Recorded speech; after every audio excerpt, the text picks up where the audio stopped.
I am very pleased to welcome everybody to our annual NSSR, that's the School for Social Research, Sociology Conference. The conference title this year is Locating Solidarity, a Critical Investigation of the Social World, and we are very, very pleased and proud to have brought all of you together, people from very, very different, well, same disciplinary trajectory, but different approaches to solidarity. And our keynote speech and welcome address is going to be given by Rick Fantasia. Rick is the Barbara Richmond Professor of Social Sciences and Professor of Sociology at Smith College. So if you will all please welcome Rick.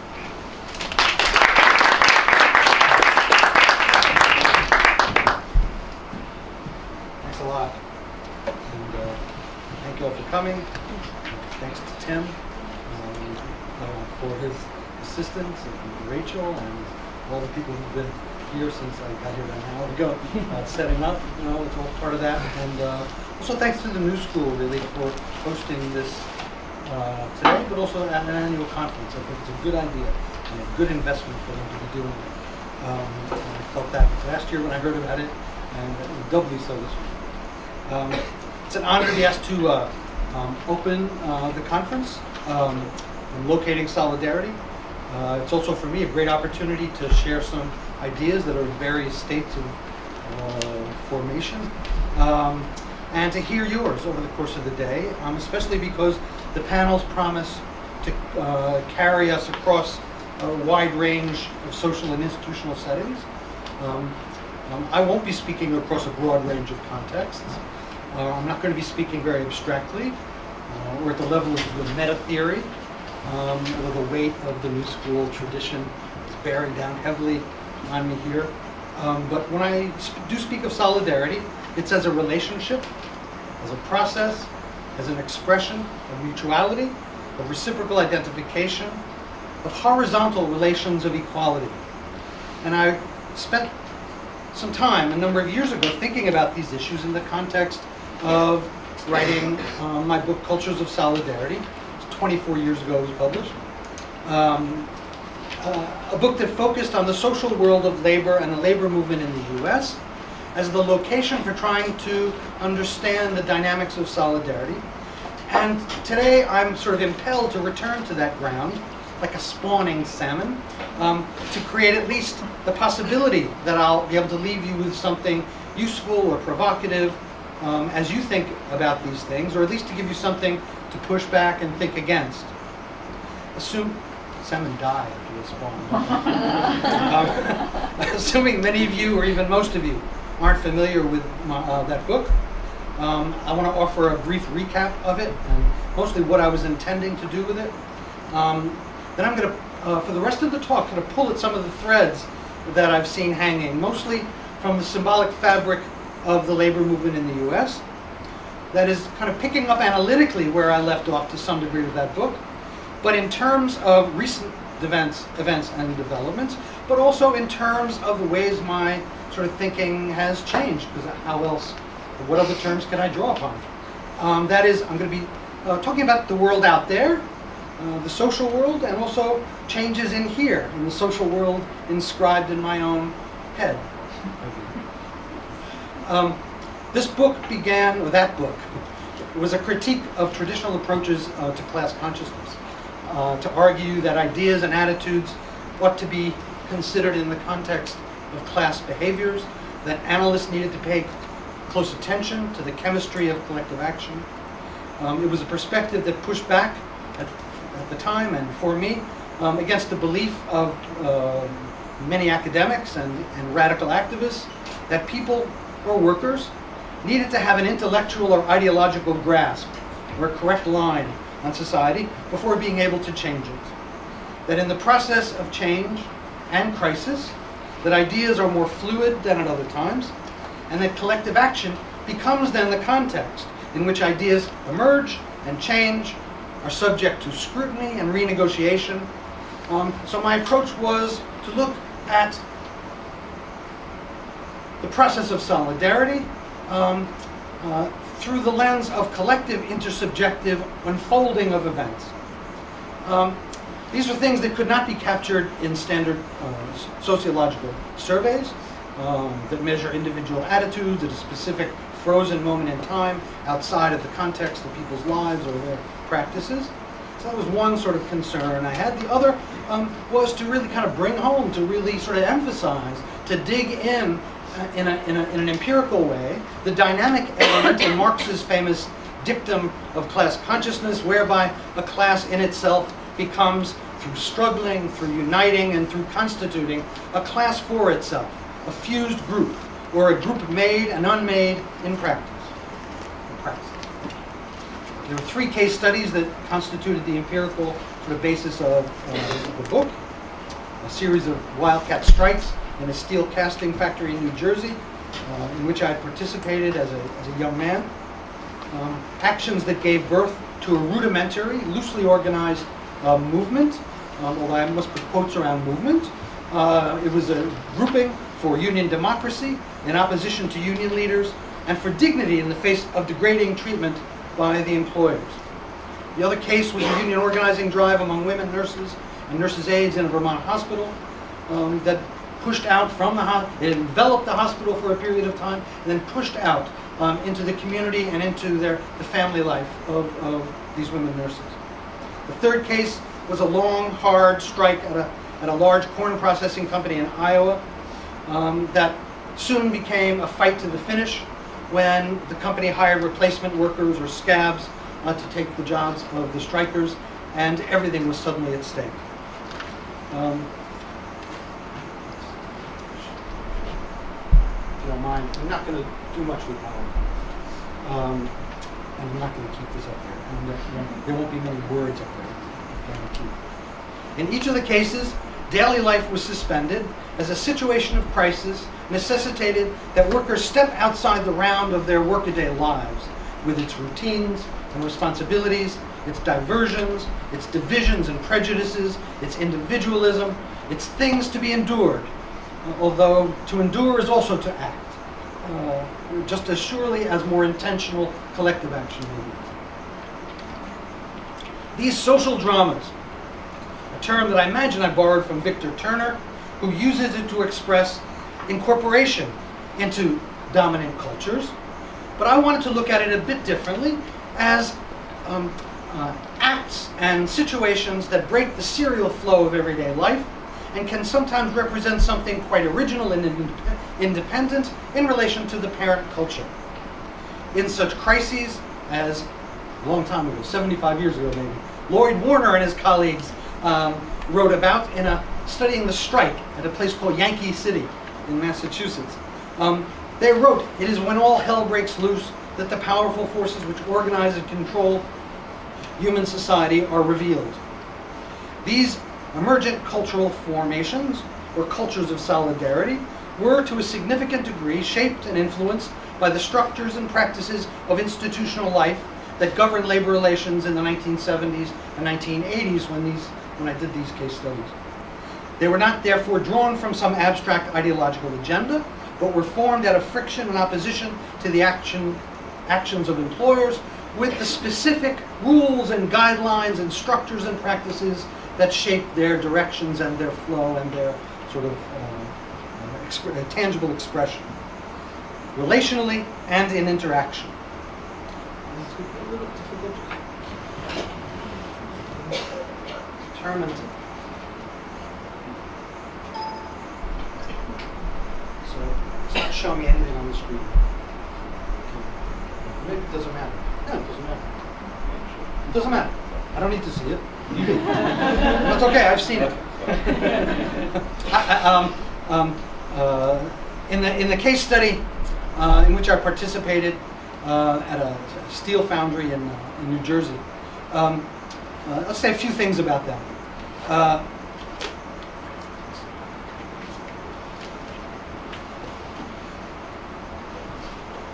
On a particular day at work, this is just a thumbnail sketch. A particular day at work, we came into work, and one of the we heard a rumor that one of the maintenance men had been fired the night before for being caught sleeping behind a furnace. There's no doubt that he had done it. If somebody drank more than most, we had no doubt that he had. but he had been fired without any reliance on a very elaborate grievance system that we had in place, and people were angry about that. So within 2 hours, there had been some sort of backroom negotiations to see about it. Within 2 hours, a welder came moving through the area where I worked, shouting for people to shut it down. Maintenance was walking out, and we're going to shut the whole place down. Men started moving from their workstations toward the center of the finishing department. Contrary to romanticized images of people acting in forceful unison, without hesitation, there was definite hesitation on the part of many at this initial stage. A walkout was clearly illegal. According to the union contract, workers could be fired, certainly, if they were unsuccessful. That's what a wildcat strike, the stakes are very high in such a strike. What you're looking at is the first phase of this strike. I don't know how clear it is to you. The number sign is the foreman. The X's are the most forceful workers. The stars are workers who were sort of hanging back in the initial stages, and the zeros were people who were hanging back very far. I happen to be in that middle ground. I had hair at the time, so you don't recognize me. But in that middle ground, being in that position allowed me to sort of see the process of workers trying to coax others into a visible representation of defiance and unity. People were trying to pull us closer, and we were turning around going like this, gesturing to the others to come forward as a way to sort of display the solidarity. At one point, the foreman began reading out the names of the most prominent workers right in front, threatening that he said, "You men are fired for engaging in an illegal work stoppage," and louder still to those in the background, "If you others don't start working immediately, you'll be fired right along with these other men." Dealing with different groups differently at this point in an effort to dissuade the more hesitant, isolate the more committed, and prevent any unity from forming and trying to dissipate the whole process. Level of commitment had to be displayed at this crucial stage of mobilization, and that's what got workers to kind of bring people forward into that next sort of phase, moving out toward the courtyard on the left. The phase 2 began when almost all the workers had come together. The group was moving through the kind of exit area toward the outside courtyard. People were moving quite slowly and deliberately in an almost amoeba-like fashion, with no one moving too fast to avoid being kind of isolated and singled out as the leader, and no one hanging back too far for the same reason to have to respond to the scorn that would be likely if they hung back too far as cowards. The spatial positioning reflected changed circumstances. Workers standing much closer than before, staring directly at the foreman, some standing with their arms folded in front of them or their hands on their hips, sort of offering up a more confident stance, until the third phase, as I called it at that time, in which workers flow out into the courtyard, and at that point we see people coming from various departments, the pouring room at the top and the maintenance department toward the left. At this point, workers had converged and found themselves among a larger group from the other departments, changed completely the mood of the strikers. The tension of the previous 20 minutes or so, which had been caused by a real fear of losing one's job, dissolved into I'm reading that from the book, near jubilation as workers enthusiastically greeted their co-workers from other departments. At that stage, workers had defied company authority at its highest levels. The strong sense of solidarity had emerged, growing stronger at each phase of the action, and solidarity among the workers, therefore, was not an a priori fact, but grew out of this interactive process of negotiation between workers in their confrontations with authority. And both of those dimensions were absolutely critical. Although management might have viewed the strike as an irrational kind of outburst by the strikers, it was certainly spontaneous, but it had an orderly, deliberate, and very rational character. This was my call to rational choice theory, by the way, which was developing at the time. As the action developed, unity and solidarity were created in the process of interaction with the company among participants. Workers divided by their level of commitment and participation in the earlier stages coalesced into a unified group as circumstances appeared to favor success. Those more committed had to raise the level of commitment of others to protect themselves from isolation and reprisal and to ensure victory. They did so by creating the appearance of a force in response to company threats, demonstrating that they not only could resist company power, but were resisting it. It also served to communicate to management that efforts to demoralize and dissipate the mood were pretty futile at that point. I don't want to go into sort of what followed after that. The strike won. A few months later, there was another strike in my department, the finishing department. It was also much shorter. We didn't have to kind of pull out workers from all the departments because we figured the management had gotten the message earlier, and that we wouldn't have to we might not have to mobilize more broadly.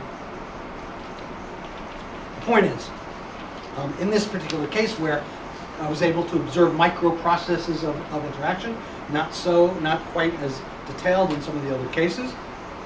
Solidarity was an active and contingent process of group formation that, quote, demonstrated to the workers that they could and would resist management. And also to management that it was futile to continue to try to demoralize the workers.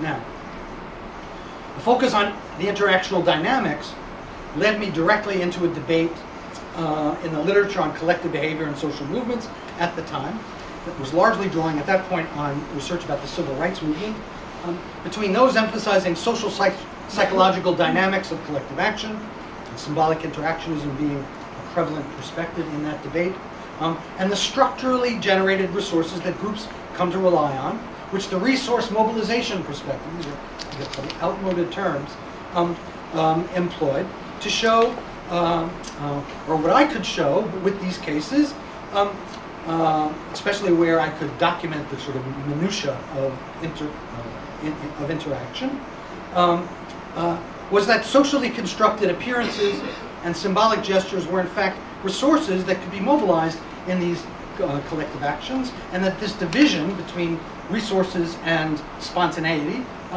may have been overdrawn. Were I to analyze the system or the situation of these strikes again, whether as an observer or a participant, I'd want to push farther in analyzing the, quote, differential participation that I observed in these actions. That term, differential participation, was at the time an awareness, or what they called a sensitizing concept, that symbolic interactionism employed to recognize the various stances that participants in collective action takes, that people respond differently to cues, and that an intersubjective, quote, definition of the situation has to be created from this recognition. For symbolic interactionism, just as for Marxism, difference must be suspended to create solidarity. They're different, they're sort of in opposition to one another. If not the social world, then at least in our representation of the social world. I considered this focus on differential participation at the time as a valuable corrective to Marxism's propensity to elide differences among workers, so as not to do the work of capitalists and their agents by highlighting working class disunity and difference. That's the pressure against sort of highlighting the differences in solidarity. And I think that this is a constant struggle. No, I shouldn't say that. It was a constant struggle for me to be conscious of and to withstand the very much internalized political and ideological pressures that were bearing down to prescribe a certain version of reality, a certain version of working class solidarity, rather than to describe the always more complex and variegated social reality of it. This is a problem that's fairly old, but it's also a problem that was part of the old left. Today, there is a left, and there's several lefts really, but there is a left that I would argue has its own problems with solidarity and difference, and I'll just offer up a suggestion about that. As I said, there are several lefts, but one left was observed and very much present at the US Social Forum in Detroit in June 2010. Some of you may have been there. We're a gathering of 15,000 left activists from around the country and from many organizations. We're gathered to, quote, continue the spirit of the World Social Forums by holding strategic discussions, building relationships and collaborations across movements, and by, quote, deepening commitments to international solidarity and common struggle, end quote. Some of this was definitely accomplished over these 5 days in Detroit, I'm sure. But it was also a fabulous, vibrant get-together that included a spirited march of 10,000 through downtown Detroit that was loud and brimming with militancy and anger and movement and color. The color could be seen in both the brightly colored shirts worn by various factions and groups, but also in the varied colors of the people who marched together. The many forums and workshops and panels reflected the same spirit. The Excluded Workers Congress, for example, was one of over 24 people's movement assemblies at the forum. Several hundred people gathered from organizations like the Domestic Worker Alliance, the Taxi Alliance, the Alliance for Guest Workers, the National Day Laborers Organizing Network, along with groups of restaurant workers and farm workers and various local worker centers throughout the country that support immigrant workers in a variety of ways. With little distinction evident between the members of the audience and the panelists on the stage, the political rhetoric of both was punctuated by expressions of international solidarity, calls for racial justice, and demands for inclusion. This stance reflected throughout the social forum. In general, the cultural tenor of the forum was youthful and countercultural, with a vibrant atmosphere, with lots of kinds of groups and ideas represented. And through a strong representation of workers from non-union, low-wage service jobs and industries, many of whom were women, and Latina and Asian and Black. They were the excluded workers, a status celebrated by organizers and the politicos, and put forward as a dominant representation of the, quote, grassroots left. But where were the included workers? I had to ask. What does it mean to be included anyway, when the conditions of inclusion, stable jobs, unions able to secure higher wages, a range of social benefits, have been under sustained and relentless assault, as they have been in the US over the last decades? And if the included are becoming increasingly excluded themselves, what interest may be served by upholding that distinction at all, either ideologically or sociologically speaking? This was Detroit, after all. There were no visible signs of auto workers, no large or noticeable contingents from the UAW, and I know this because 3 or 4 months later I attended a large march in Washington. I don't know, it was for jobs or something. It was basically a thing against the Tea Party, you know. 100,000 workers were there.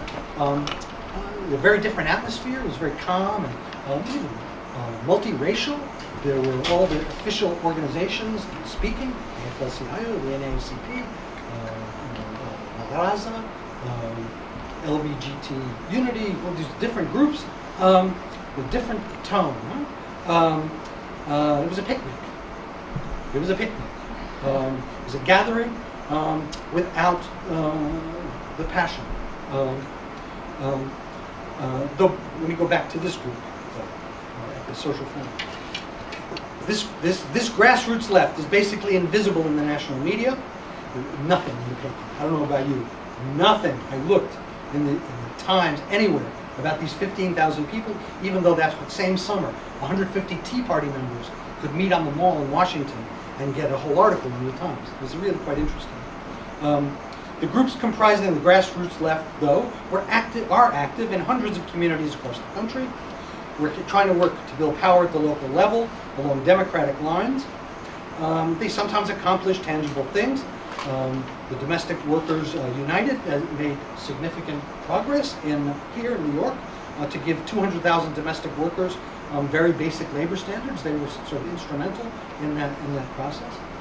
Taken together, the strength of the different groups that comprise this grassroots left is their autonomy and a pragmatic militancy that mobilizes aggressively toward concrete goals while bringing groups together to create broader networks of them. But there's a weakness in that these groups operate, I would argue, with a somewhat limited social imagination that too easily adheres to a political stance whose highest social ambition is to, quote, include the excluded, within a set of arrangements that are increasingly less and less tenable for anyone. It reflects a tendency, I would argue, to misunderstand, misconstrue the full reality of class in the U.S. These grassroots organizations were able certainly to bring large numbers of working class, quote, people of color to Detroit, a fact noted and celebrated throughout the week. but there seemed to be very few white working class people present. The whites in attendance were mostly educated members of the middle class. It seemed to include organizers and activists, representatives of philanthropic organizations that support some of the groups, and academics. They may have contributed to the visual sense of diversity, but white working class people were not well represented in Detroit at all. Nor had they been, it turns out, at the previous social forum in Atlanta in 2007, as Jackie Smith and her colleagues have done surveys of the social forums now. The Atlanta one, I mean the Detroit one is not out, but the I read the report on Atlanta. It was the same there. Now, the head of one of the key organizations on this grassroots left, who's known as a sharp analyst of movement building, offered a solution to the problem of the relative absence of white workers in a movement attempting to build social power. His solution was that quote, white folks need to organize some poor white folks. A solution that seems common in a movement whose vision is filtered through a limited lens of identity politics, which is somewhat myopic when it comes to solidarity, I would suggest, because it elevates to a political principle the very racial separation that must be overcome to create solidarity. Solidarity is not some small thing. It's the foundation for any just society, and for a labor movement it has to be a key actor in that is going to be a key actor in that process. Above all, the left is weak in the U.S., either the grassroots left or the more sort of incorporated left, because it has to survive in the U.S. political culture, which is dominated by the largest corporations on the planet. But to an extent, it's also weakened by the self-imposed limits of its own social horizons, replacing exploitation with exclusion as the basis for worker mobilization. Now, I would suggest that an expansion of this social imagination is absolutely in order in the U.S. and in fact is crucial for working class power, and that requires political work as well as the work of sociology to create a durable and effective myth-making apparatus, I would suggest. Generally speaking, analytical attention to the labor movement by social scientists and others has largely focused on various dimensions of the movement's corporeal forms, its proportions, its organizational structure, its institutional leverage, its political efficacy, its membership characteristics, etc., etc., but disregarding or minimizing its evocative dimensions, its place in the symbolic vocabulary of society. However, I would suggest that it might be reasonably argued that the very strength and efficacy of a labor movement, or of a labor movement's embodied forms, depends to a considerable degree on its capacity to evoke something larger than itself. That is, to spawn and be able to sustain a sacred narrative, a transcendent myth. One might, in fact, nudge this point even further by suggesting that the most fundamental reality of the labor movement is its mythic quality. I don't mean myth that sustains social order, as Roland Barthes has demonstrated, or as Raymond Williams has called it, a fabulous narration, an untrustworthy or deliberately false construction that obscures the field of vision. Rather, I'm speaking of myth as an enabling and mobilizing force, quote, a means of acting on the present, as Georges Sorel put it over a century ago in his classic essay on the general strike. An important element of the foundational myth of labor movements everywhere has been solidarity, a potent narrative with remarkably transcendent qualities. Under certain conditions and in certain moments, demonstrations of solidarity are capable of summoning powerful spiritual forces in the social world, in groups, in collective activities, and organizational forms, forces that can produce remarkable degrees of selflessness and collective identification. This is not tautological, for the bold display of solidarity can demonstrate that the impossible is possible, and thus beget a broader and bolder expression of solidarity. And this is even stronger in a society rife with social division and group mistrust, where there's a constant scramble to get ahead, to stay afloat, and where, amidst the inevitable disappointments and relentless atomization, solidarity can represent an unusually potent mythic theme. Within the regime of industrial relations, a system established, I would argue, and argued in cultural solidarity, but not as strongly, actually, in this book with Kim Voss I did, I think we argued it even stronger. The system of industrial relations is established to channel and domesticate social conflict worker solidarity is capable of charming that social world by levitating that which was once a mundane event in one moment, a meeting, a grievance, a contract negotiation, and raising it to a higher sacred level the next. An individual voice becomes the collective chant, her grievance becomes our protest, the picket line becomes the site of a powerful moral crusade. I actually think it's unfortunate that the term, quote, labor metaphysic that used to be used to deride Marxists has been employed so derisively, because it expresses, in my view, quite reasonably, an important dimension of collective action. What I'm underlining here is the necessity of a labor movement to recover or create its mythic status, and that recovery or creative process requires the embodiment of solidarism in actions, organizational forms, and in the relation of the movement to social groups and institutions. Beyond it, group formation and collective action are social representations, which means they may represent a certain reality, a working class or labor movement. It's a reality that is always uneven, is never fully formed, it's always in flux, and it's always a point of contention, and it's always partly allegorical anyway. There is no such thing as a labor movement that escapes those qualifications. Its influence in a hostile, where social groups are contenders for power, in a hostile social universe, these bodies must demonstrate their efficacy and potential, not only to those with no experience with unionism, but to unionized workers whose experience of solidarity must be reinforced and reenacted, or enacted. Demonstrations are, after all, just that.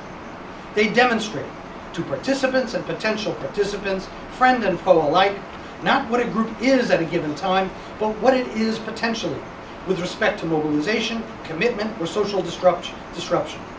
This is the basis for the disparities and disputes between activists and authorities over the actual numbers of participants in demonstrations everywhere this takes place.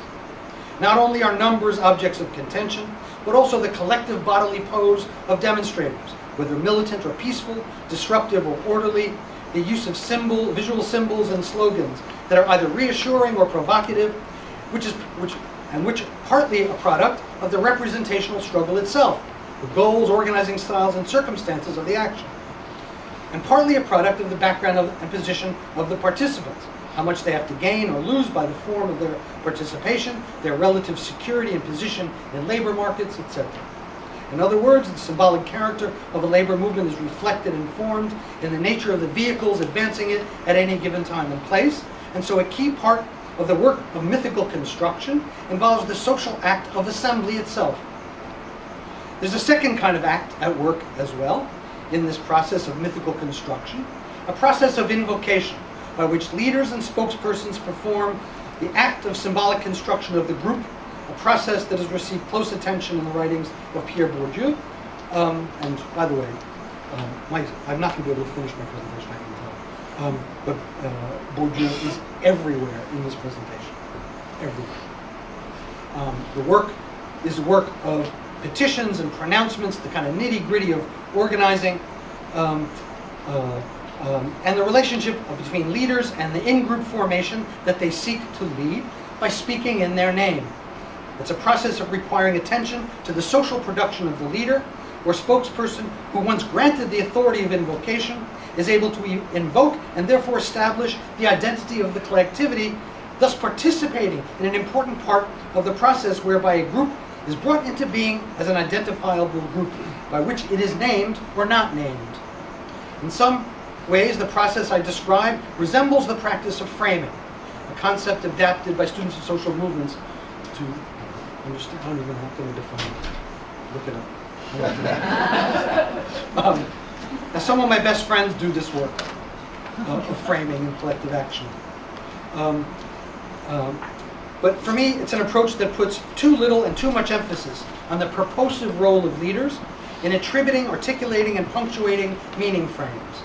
Too little to the extent that it tends to take framers, leaders, activists, and spokespersons who articulate the frame at face value, without systematic attention to the processes and struggles through which leaders are socially produced, selected, and designated as leaders, and simultaneously putting too much emphasis on leaders to the extent that it takes the social groups or social movements at face value, without necessary systematic attention to their relational positions, the processes of their institutional consecration.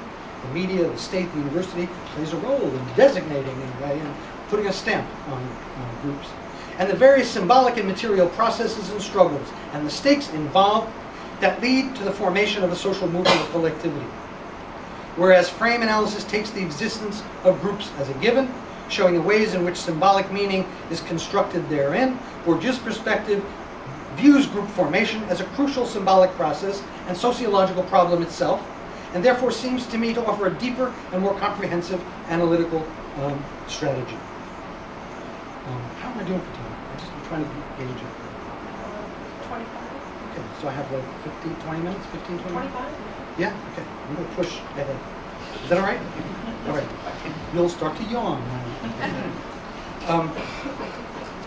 As Kim Voss and I suggested in a book we co-authored a few years ago, the institutional dominance of business was accompanied in the US over the last 50, 60 years by a seemingly impossible trick at the symbolic level.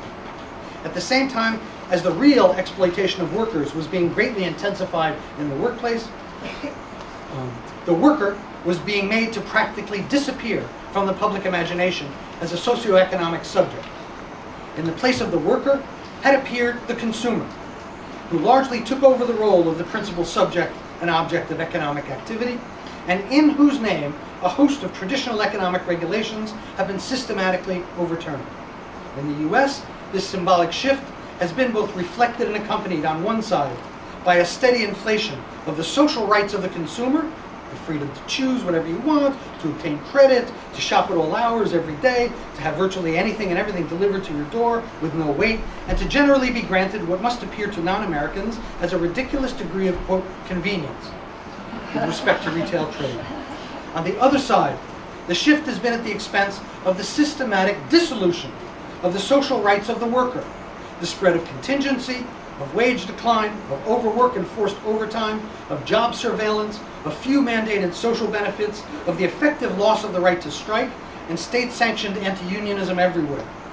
The central point is that it's not a matter of the spheres of production and consumption standing in inverse proportion to one another, but they are reciprocally generating conditions in societies where neoliberalism holds sway. I was going to sort of... These are decertification elections that took place over the decades I'm sort of talking about. The numbers of decertifications to decertify existing unions went up, you see, dramatically. This is the topography of industrial terror. Many of these were strikes. Strikes were provoked. Workers went on strike. The things they'd had for many, many years, and they were then met with replacement workers that took over the plants and destroyed the unions. There were hundreds of these taking place in the 70s and the 1980s. When I was doing these case studies, one of my case studies is of one of these, but you see the numbers. I mean, they're now 380, 400, you know, in that range, but there were up to 922 such strikes. Many of these were strikes that were provoked. Moreover, these are unfair labor practice violations by employers. You see the same sort of arc, really, of unfair labor practices. The solid lines are all the cases of unfair labor practices deemed to have merit by the National Labor Relations Board. And the dotted lines are Section 8 cases that are violations by employers for illegal discharge of workers for their union activities. There are no penalties, minimal penalties. So workers, employers break the law with impunity. You see, 20-something thousand unfair labor practices every year for trying to organize a union. I can't really talk about these. I was going to, but I'm not. Look it up. Sorry, I don't need to say. Anyway, in the U.S., this symbolic shift has been both reflected and accompanied on one side by the, did I say that already? Yes. Yes, I did. In this relationship, the consumption, production, can be most clearly seen in the practices of American retail giants like Walmart and Toys R Us, enterprises that represent high-volume selling factories that driven by the ability to sell cheap goods produced by cheap international labor in the manufacturing phase, which are then sold by contingent, low-wage, non-union domestic labor in a hyper-rationalized retail phase of the process. And the situation of labor is central because it's been held up as one of the key elements of allowing Walmart its flexibility, its computerization, and all of its kind of systems. This is a $200 billion empire, Walmart, with over 1 million workers. But it's also capable of affecting conditions of labor at the 65,000 other companies that supply it. That is, by demanding that its suppliers meet low cost, and its ridiculous size allows Walmart to make those demands, it exerts powerful downward pressure on wages and benefits across entire industries and regions.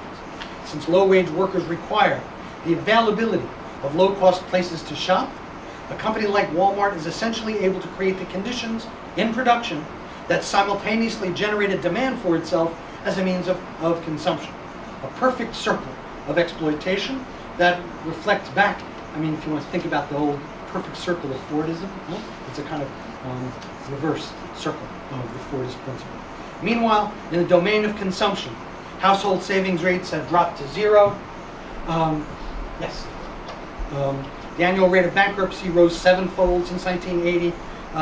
While in the 90s, the credit card industry was mailing 2.5 billion solicitations annually to American households, already inundated with promotional mailings, electronic, televisual, images, product placement, etc., etc. The pressures to consume had become almost as fierce as the pressures faced at work. While the slogan, "The customer is always right," elevated the consumer to a sovereign position in the American social imagination, along with the taxpayer in the political realm, the worker was made to disappear in this process. Until, I would argue, about a year ago.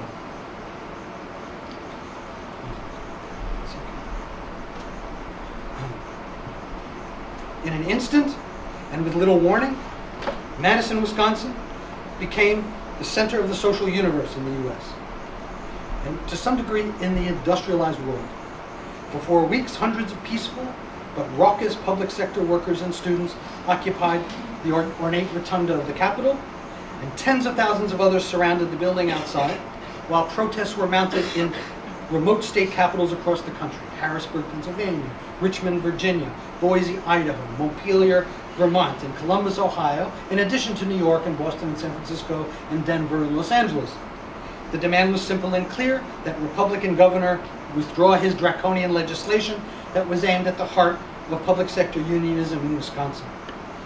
It was finally forced through a Republican-dominated legislature and has become law, and Republican governors in other states are considering their own union-busting options at the moment. Something else was accomplished in this month-long battle of Wisconsin. A movement was reborn in the very process of its destruction. The conflict succeeded in arousing large numbers of working-class Americans from a rather long sleep of immobility and depoliticization, unleashing a wave of collective protest that had laid dormant for decades and may not be put to rest so easily anymore. In slashing labor rights, Walker, the governor, helped illuminate their importance and educate people about what they were. Not only public sector workers, but private sector workers who had no idea the cushy, they had all these prejudices about the cushy job of public workers, right? People outside had no idea. Students had no idea. What are public workers anyway? We all know now. Thereby creating a labor movement in the act of destroying it. That is, at least in symbolic terms. The reason Governor Walker and his other Republican governors have sought to destroy public sector unionism is that it remains the last outpost of union strength in the country. Within 3 months of office, he gave substantial tax breaks to businesses, lowered the income tax for the wealthiest people in the state, before declaring a budget crisis.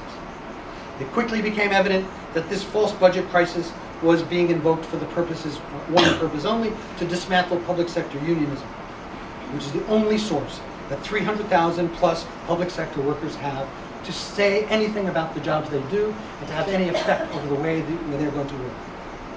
The extraordinary social drama produced by this act and its unanticipated response focused the nation's attention for weeks. It's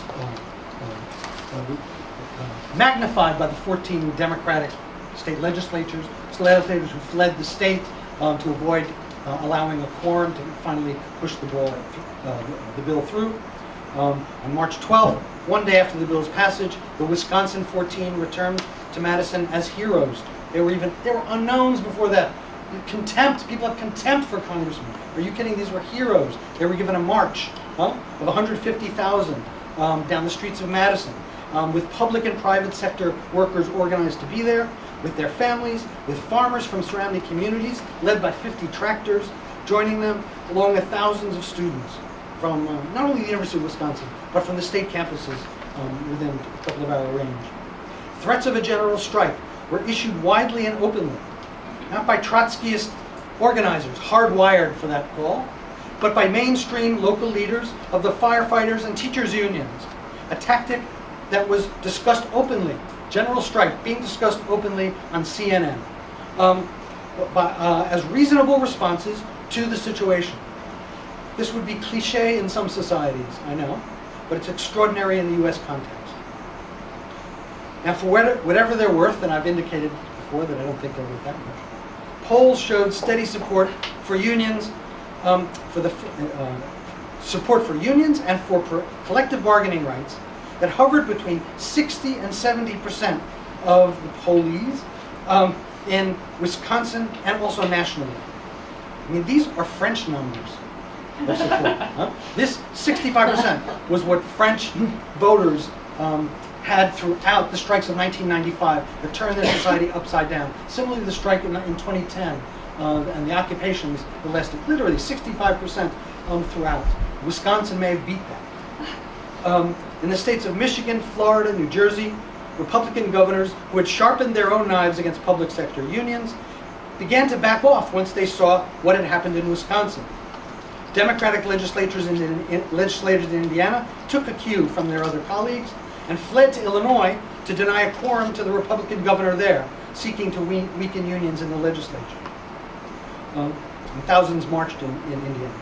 In Ohio, an anti-union law was repealed, and other anti-union efforts, however, continued. In New Hampshire, they're continuing. In Arizona, it was passed. In Utah, and in Minnesota, it's being deliberated, although very, very gingerly there. There was a New York Times piece about 4 or 5 days ago. No, longer, actually. A couple of weeks, that the fears of a Wisconsin conflagration have affected all the discussions and strategies of the Republican officials there. It's been imprinted deeply as they try to figure out what their options are. It's been a very useful and very practical myth. The battle for Wisconsin spread like wildfire as demonstrations of solidarity demonstrated the possibilities for solidarity, pushing hard against the limits of the American social imagination. Everyone now seems to know what is at stake for workers in their security and their well-being, in material terms, and their ability to sustain viable lives in this economy. But also, the worker has also taken form in symbolic terms. The worker, it seems, has been conjured up by the magic word solidarity and made to reappear after having disappeared for decades. I'll stop there, but I thank you for listening, and I hope you'll enjoy the conference. I will.